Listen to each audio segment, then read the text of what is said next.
Sa Arena Plus, astig ka sa sports. Dito, makakalaro ka sa isang app na sigurado. Ang official partner ng PBA, PVL at FIBA. Pwede ring panoorin sa app ang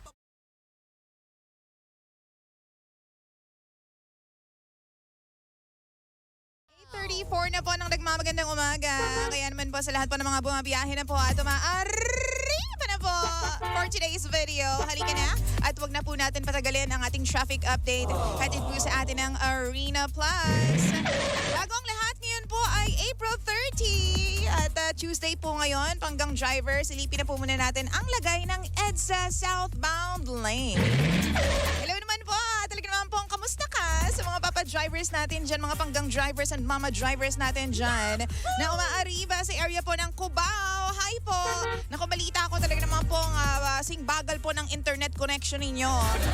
Ang daloy ng mga sasakyan dyan sa area na yan, ha? As in slow moving na raw po. Simula po sa Cubao all the way to Buendia, panggang driver. Siyempre, ang Pasay naman po, Pasay area ay ganun din po. Talaga naman pong bumper to bumper na po ang daloy ng mga sasakyan sa area na yan. Samantala, northbound naman po tayo ng EDSA panggang driver. FB Harrison, medyo mabagal na rin po ang takbo ng mga motorista natin dyan. Magallanes flyover all the way to Buendia. Ganun din po, parang pag-move on mo lang sa ex mo. Sobrang bagal. Okay, Estrella hanggang sa Ortigas. Ganun din po, medyo mapapakamot po ng ulo yung mga panggang drivers natin dyan dahil nga po sa volume ng mga sasakyan.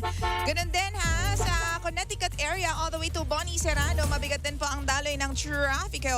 Tapos pagdating mo po dyan sa Pitwazon, hanggang dyan sa Kamuning, ganun din po, asahan mo na rin po na hindi po masyadong makakagalaw o umaandar yung mga panggang drivers natin dyan.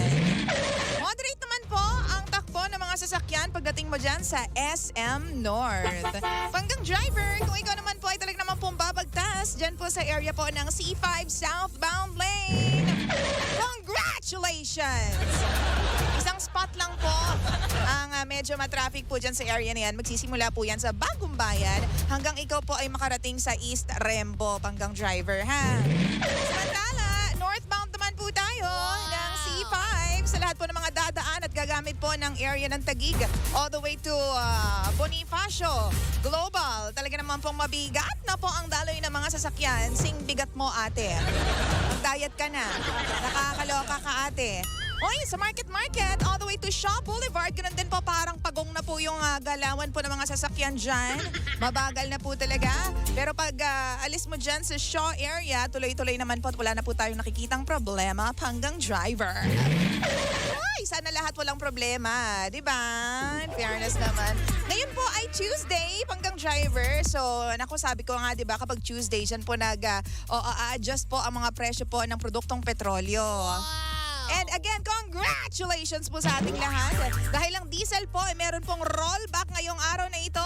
Talaga naman, meron pong rollback. Ibig sabihin, 45 centavos po ang mababawas sa presyo po ng diesel. Habang sa gas naman po, rollback pa rin po tayo. In fairness naman. Diba, gas po, bababa po ang presyo by 25 centavos. Number coding still in effect ngayong Tuesday. Mahal ko pangga ko, baby ko. Kaya naman kung ikaw po ay nagmamaneho ng sasakyan na may plate number na nagtatapos sa 3 and 4, panggang driver. Huwag ka munang lalabas 7 a.m. to 10 a.m.